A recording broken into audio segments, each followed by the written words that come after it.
On a busy street such as Maine, it's good for businesses to advertise through the use of towering signs.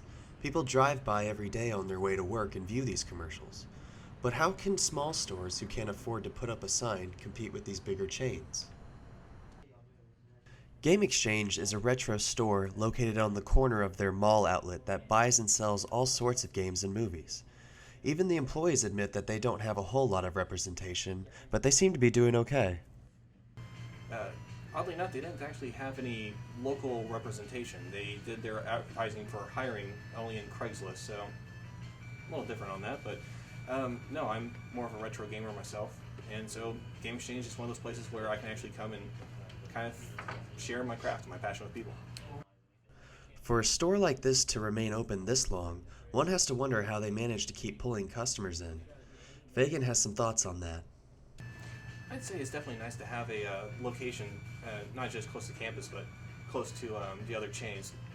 Kind of as you may suspect, having our store near some of the others gets people to come by, shop over there, but then they'll look over here and say, hey, there's a Game Exchange. Never heard of this place, let's check it out.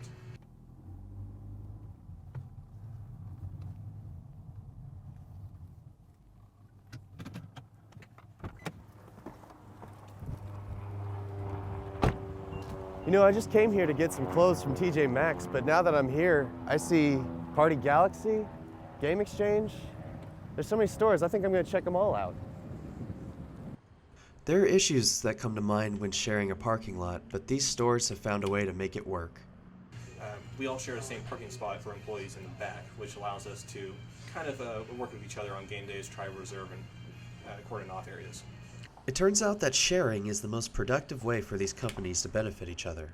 But it isn't just parking that they share. Old Navy store manager explains what else they do. We share a dock with TJ Maxx, so for our freight and everything, they'll be back there and we'll, talk and so forth, or in the parking lot, I'll talk to the store managers, so forth, just business.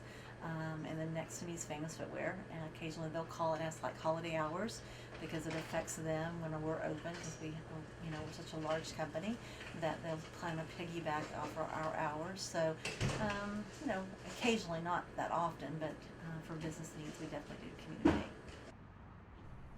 This has been James LeBlanc from O'Cauley signing off.